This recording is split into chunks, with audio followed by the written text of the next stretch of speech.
YouTube. My name is Marik and I'm here with my beautiful wife, Coach Nasa, and today we're going to be talking about 3 lies that are probably keeping you in debt.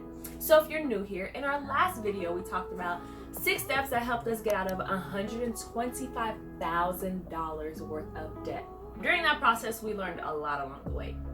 So today we're going to be unpacking those 3 lies that I'm pretty sure you've heard of and that are probably still keeping you in debt as we speak. and if it seems like we're always saying the same thing over and over and over again, $125,000 in 24 months, the reason for that is because every video we publish, there are literally dozens, sometimes even hundreds of new viewers to our channel. So we just want to always make sure we're giving enough context that the information that we share in the video makes sense to everybody that's watching. So without further ado, let's get to it. So the first lie is that paying off debt is going to destroy your credit.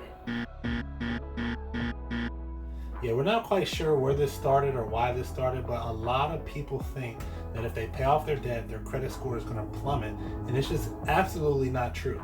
We're not credit experts, but all we can do is speak from our personal experience of paying off debt and seeing what it did to our credit score. Yes. So maybe there's a situation out there where your credit profile mixed with your history, mixed with some other factors that maybe we have no experience with.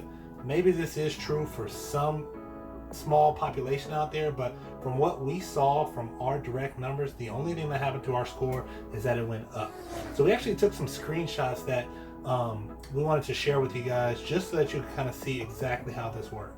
And just to give it a little bit more context, before we started getting out of debt, our scores were somewhere around like the high 600s, low 700s for both of us. And I wish we would have documented this a little bit more so we had more information to share with you, but that's pretty much where we both started at. But I would imagine the majority of the people that are afraid that paying off their debt will hurt their score are probably those people that have the high 600s, low 700s, that already have a pretty good score. So I think that this makes sense for most people. The other thing to consider is the credit score in its most simplified form is essentially just one big number that basically tells the bank or a lender how well you borrow money and pay the money back. So ultimately, if you don't have any intentions on borrowing money, if your plan is to get out of debt and stay out of debt, the score starts to matter less and less and less and less and becomes extremely insignificant. Now you're going to see our scores in just a second. It's not to brag or anything like that. We honestly don't even care about the scores. The only thing we might use the scores for would be a traditional house. So we just want to share this information so you guys can feel empowered and feel emboldened to go forth and pay off your debt without worrying about the score. All right, so as we click into these screenshots here, you can see here that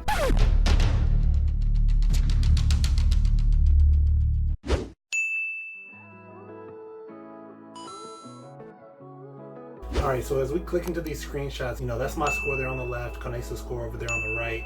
They pretty much both follow the same pattern throughout the process of us getting out of debt, but we're just going to talk about the one that's here on the left just for simplicity's sake.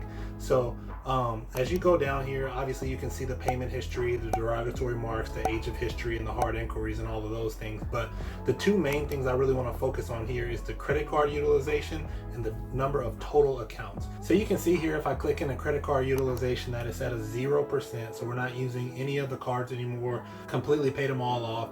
Actually, I think we cut up all of them. Some of the accounts are just still open. We just got to go back and kind of clean some of that up. But 0% utilization on the credit card. And as I click in here, you can see that 12 of them are closed and 6 of them are open. So these are really the 2 most important parts. And the reason I'm highlighting these is because this is what people think. As your accounts close and you start to have less and less things on your report, they think that it's just going to continue to tank your credit.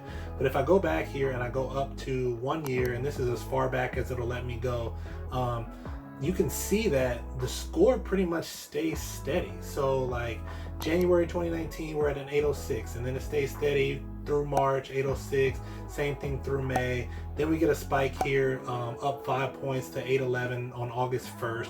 Considering the fact that we had already paid everything off by this point, I'm not quite sure what caused this spike. But then shortly after, on September 24th, you can see a dip of 5 points. And this is a lot of times what it would look like as we went through the process, the 2-year journey. basically as accounts would close on their own, or as we would close accounts, we would usually see like a 5-point drop off, maybe a 6-point drop off. But as we paid things off, we would always see like +5, +2, +7, +8, and the increases for paying things off always outweighed the decreases from accounts closing. So like we said before, we started in the like high 600s, low 700s, and as we paid off the debt, you can see how the scores rose to the 800 range. Lie number 2, you can't live in 2020 without a credit card. We've been living the past year and a half with no credit cards, and we've been doing business just fine. Now, what I will say is the one time that we tried to rent a truck to move our house, like they required for us to have a credit card so that they could see that we had one. At the end of the day, they just saw it and they still just used our like debit accounts. People feel like you can't really cash flow things. The hardest part is you just have to break that cycle the first time. So a lot of people talk about like living paycheck to paycheck and how difficult that is, but in this society where we like put everything on credit cards, we actually live more so on a like a credit card billing cycle to billing cycle. And it's actually, if you think about it, worse than paycheck to paycheck, because at least paycheck to paycheck, you're getting the money in your hand, and then as soon as you get it, it's right back out the door to bills, right? But you had the money and then you spent it. When you're on that like billing cycle to billing cycle type of rat wheel, you're essentially spending the money before you even have it. So like what we would do in the past is we would put all of our stuff on a credit card and run it up, and then at the end of the month we would pay the card completely off, so that we were taking advantage of the air miles and like the cash back rewards. And we thought that we were beating the credit card company at their own game, but in reality we were really just running behind 30 days. We were living our life on like basically like a 30-day IOU. Now you might be thinking, what's the problem with that? If you can use credit responsibly and just reap the rewards benefits, why wouldn't you?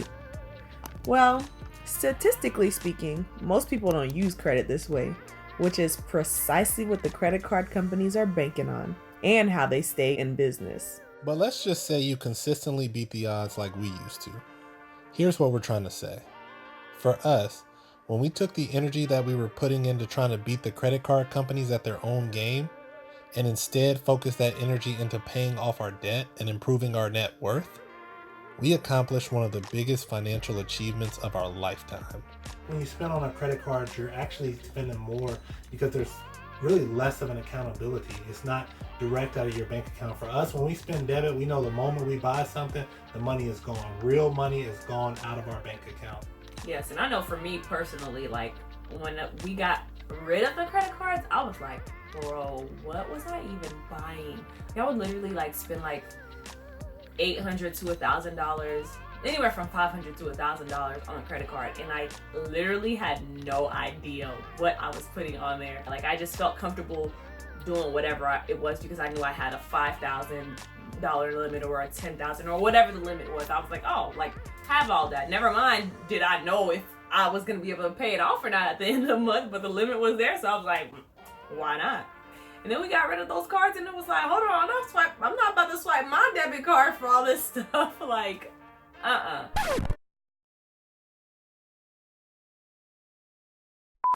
And the third lie is that there's good debt and bad debt. And that's not quite true. Yeah, the way we look at it is there's bad debt and then there's worse debt. And I don't even remember where I heard that. It might have been His and Her Money, or maybe it was from Our Rich Journey. It just rings so true. And this is usually the part where somebody's like, oh, well, what about investing in real estate? And, what about a guy that has, $6 million net worth and $5 million of that is, debt that's tied up in real estate? Well, that's true. That does give him a $1 million net worth. But I guarantee you, if he could have that same $6 million net worth without $5 million of it being tied up in debt, he'd take that any day, right? So we kind of live by that model, and it just kind of reshapes our thinking and reframes our thinking to, not this idea that, oh, we're getting into real estate debt, so this is okay to do, and we're staying away from consumer debt, and so we're doing a good thing there. But instead, like, we're thinking, what's the best deal, what's the best move for our finances and our picture as a whole. And if that means stepping into a deal that we see as, hey, this is good for our financial picture long term, but in the short term, like, this is what we're gonna go after with everything we've got and get this thing paid off as fast as possible. That's the kind of mind frame we have when we look at it as bad debt and worse debt. So it kind of just like, it's more of like a mental thing, and it kind of just lights a fire and reshapes your thinking around, the urgency that you need to have with, getting these deals, bought and paid for. And we don't even know that we're gonna, I don't like the idea of going back into debt. After you get out, it's just something freeing about it that it's hard to imagine going backwards. But then I also think about opportunity cost and time, and so like we're still figuring all those different things out. But bad debt and worse debt. So those were the 3 lies, and I hope now you are done believing them. You've got the tools to help you head on over and try to get out of debt. So thanks for sticking with us and watching this video, and we hope to see you in the next one. And let us know what you think about this video down in the comments below. We love you.